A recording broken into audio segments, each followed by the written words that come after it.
प्यारे बच्चों, आज मैं आपके साथ डिस्प्लेसमेंट रिएक्शन डिस्कस करने वाला हूं। ठीक है, डिस्प्लेसमेंट इसका मतलब होता है शिफ्ट होना, खिसकना। एक्चुअली में क्या होता है, जब हम किसी कंपाउंड की रिएक्शन किसी एक एलिमेंट से कराते हैं तो वो एलिमेंट कंपाउंड में से दूसरे एलिमेंट को शिफ्ट करके उसकी जगह खुद आ जाता है। इसीलिए इस रिएक्शन को डिस्प्लेसमेंट कहते हैं, क्योंकि एलिमेंट ने कंपाउंड में से किसी दूसरे एलिमेंट को शिफ्ट कराया है, खिसकाया है। आइए इसकी डेफिनेशन को सुनते हैं एक बार। Those chemical reactions in which one element take the place of another element in a compound are known as displacement reaction. इसमें भी वही बात कही गई है। अब हम समझते हैं इसके एग्जाम्पल को।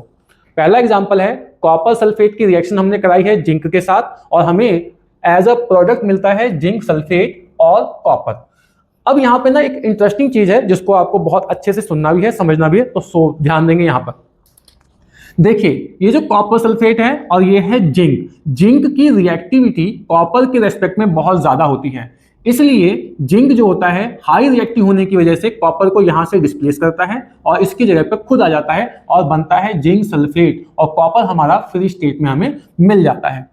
कॉपर सल्फेट के अंदर बच्चों दो आयन अवेलेबल हैं। पहला है कॉपर आयन और दूसरा है सल्फेट आयन। ये दोनों आयन इसमें अवेलेबल हैं। ये जो कॉपर आयन है इसका कलर होता है ब्लू, इसीलिए कॉपर सल्फेट का जो सॉल्यूशन है इसका कलर हमें ब्लू मिलता है।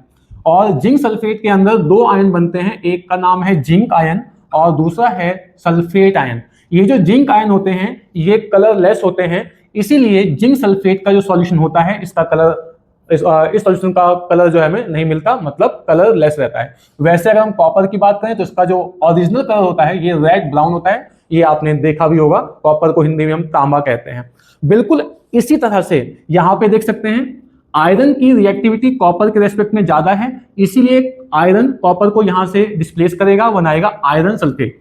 इसके बारे में मैंने आपको ऊपर यहाँ समझाया कि यहाँ पे दो आयन है, कॉपर आयन सल्फेट आयन, जिसकी वजह से इसका कलर कैसा आएगा, ब्लू आएगा। अब यहां देखिए, यहां पे दो आयन बनते हैं, एक है फेरस आयन और एक है सल्फेट आयन।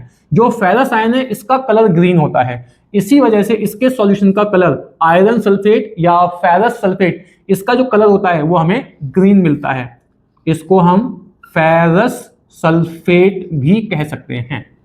तो फेरस आयन की प्रेजेंस की वजह से इसका कलर हमें ग्रीन मिलता है। आई होप आपको ये चीजें अच्छे समझ में आई होंगी। Thank you. राधे राधे।